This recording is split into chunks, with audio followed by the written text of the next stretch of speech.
નમસ્કાર દર્શક મિત્રો, ગુજરાત ડિવિઝન ન્યૂઝમાં આપનું હાર્દિક સ્વાગત છે। સમાચાર છે આપના ધારાસભ્ય ચેતર વસાવાએ ચાલુ કાર્યક્રમમાં કલેક્ટર સહિત તમામ અધિકારીઓનો ઉગડો લીધો। સાગબારા ખાતે એકલવ્ય મોડેલ રેસિડેન્શિયલ સ્કૂલ લોકપર્ણમાં આપના ધારાસભ્ય ચેતર વસાવાને આમંત્રણ ન આપતા ધારાસભ્ય ચેતર વસાવાએ ચાલુ કાર્યક્રમમાં કલેક્ટર સહિત તમામ અધિકારીઓનો ખકડાવ્યા। ચેતરભાઈ વસાવા દ્વારા કહેવામાં આવ્યું કે કલેક્ટર અમારાથી શું તકલીફ છે, શા માટે અમને આમંત્રણ આપવામાં આવતું નથી। આ વિસ્તારનો ધારાસભ્ય છું, તેમ છતાં પણ મને કોઈએ ફોન કરી કે પત્રિકા આપીને જાણ કરી નથી। મને આમંત્રણ ના આપ્યું કે એ મારું નહીં, પણ પરંતુ મારી જનતાનું અપમાન છે। ફોન કરીને કે પત્રિકા આપીને જાણ કરી નથી। આ બાબતે ખુલાસો કરવામાં આવે। કમલના પૈસાથી આ બિલ્ડિંગ નથી બની। અમે ધારાસભ્ય તરીકે ચૂંટાયા છીએ, પરંતુ અમારો અવાજ દબાવવાની કોશિશ કરવામાં આવે છે। અહેવાલ કુલસિંહ વસાવા। બીજી વાર પણ મળ્યા હતા સાહેબને, તે પણ યાદ છે કે બીજી વાર પણ અમે મળ્યા હતા સાહેબ સાથે। આપણા વિસ્તારના બાળકોના ફૂડ બિલની પણ અમે ચર્ચા કરી હતી કે આશ્રમ શાળામાં ભણતા બાળકોને ફૂડ બિલમાં 2100 રૂપિયા મળે છે, પર ડેના 70 રૂપિયા મળે છે, તો બાળકો ખૂબ સારી રીતે ભણે, એની થાળીમાં પણ પૌષ્ટિક આહાર હોય, એ બાબતની અમે એમની સાથે ત્યારે પણ ચર્ચા કરી હતી। ખોટા જાતિના પ્રમાણપત્ર જે બીજા જ્ઞાતિના લોકોને આપવામાં આવે છે, અમે તે દિવસે મંત્રી સાહેબને સાથે બેસીને એની પણ પરામર્શ કર્યો હતો કે સાહેબ આમાં વિશ્લેષણ સમિતિ આગળ તપાસ કરતી નથી। હવે તમે છો, તમારા પર અમે અપેક્ષા લઈને બેઠા છે, તમારે એ ખોટા જાતિના પ્રમાણપત્ર લઈને જે પણ લોકો જે પણ કક્ષાએ હશે, નોકરીમાં હશે કે શિક્ષણમાં હશે, એવા લોકોને આપણે વિશ્લેષણ કમિટી દ્વારા શોધવા પડશે અને એ જે એમને જાહેર કરવા પડશે, એ પણ અમારી વાત હતી।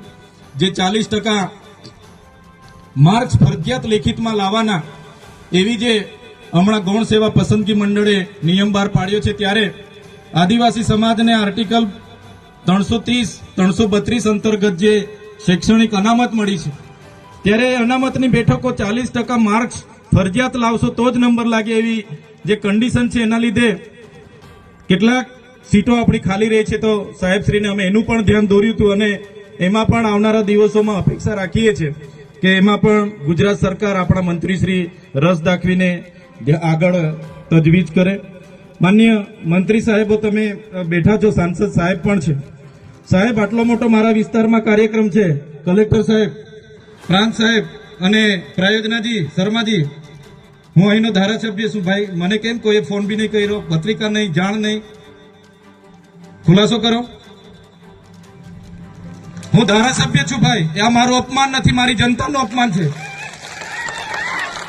આ મારું અપમાન નથી। મને કોઈ કાર્યક્રમનો મોહતાજ નથી, મને પત્રિકામાં નામ આવે, મારી તકતીમાં નામ આવે તો જ ચૈતર વસાવા આવે એવું નથી।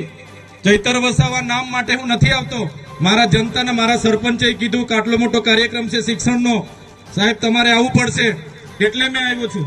અને કલેક્ટર સાહેબ, તમારી જવાબદારી છે, તમે વહીવટ છો, તમે મને ફોન કરીને જણાવો ને કાર્યક્રમ છે। મંત્રી સાહેબ ગાંધીનગરથી આવે છે, કઈ તકલીફ છે અમારાથી તમને? પ્રાયોજનાજી, શર્માજી, તકલીફ है आपको? તો કેમ ભાઈ તમે અમને જાણ નથી કરતા, કેમ આમંત્રણ નથી આપતા? તમારું વહીવટી તંત્ર હું ધંધા કરે છે ને બધું ખબર છે। હમણાં મોદી સાહેબ આવ્યા હતા, ખર્ચો થાય ભાઈ, 8-10 કરોડ રૂપિયાનો ખર્ચો થાય।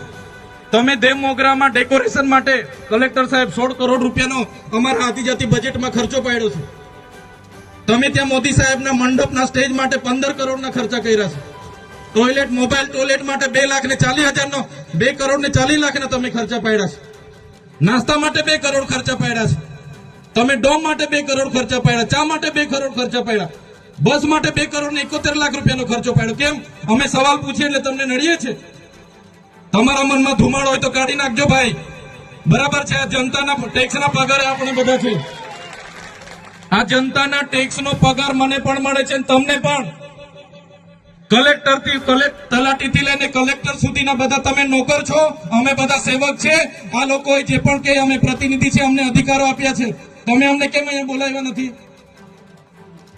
ના સાહેબ, અમારે વિદ્યાર્થીઓ અમે કેવું પડે છે, અમને કઈ, તમે દર વખતે ચિકદામાં કીધું, દર વખતે આ જ પ્રશ્ન ઉભો કરો છો, દર વખતે આ જ પ્રશ્ન ઉભો કરો છો।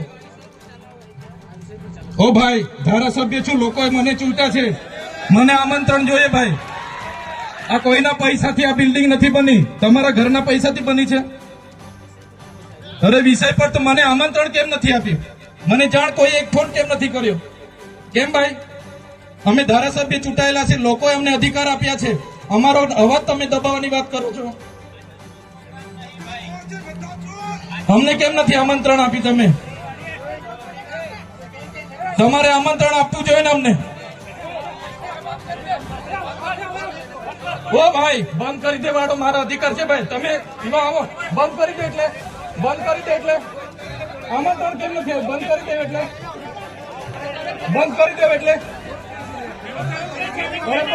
દો એટલે આમંત્રણ આપવું જોઈએ ને તમારે. અમને તમે આમંત્રણ કેમ નથી આપ્યું ભાઈ? અમે ચૂંટાયેલા ધારાસભ્ય છે, અમને એક ફોન કોઈનો આવ્યો નથી. કલેક્ટર સાહેબની જવાબદારી છે. આ કોઈના કમલમના પૈસાથી બિલ્ડિંગ નથી બની ભાઈ. કોઈ તો પછી પણ સાહેબ અમે તમારી રિસ્પેક્ટ કરીએ છીએ સાહેબ, ને દરેક સરકારના કાર્યક્રમમાં હું હાજર રહું છું.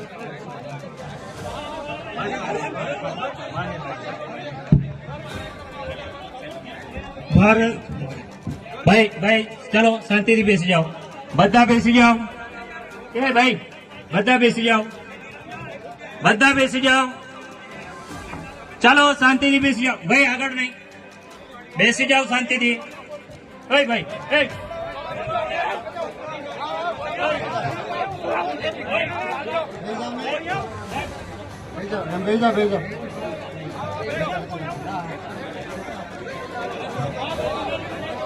ચેનલને લાઇક, શેર અને સબસ્ક્રાઇબ કરવાનો ના ભૂલશો. ધન્યવાદ.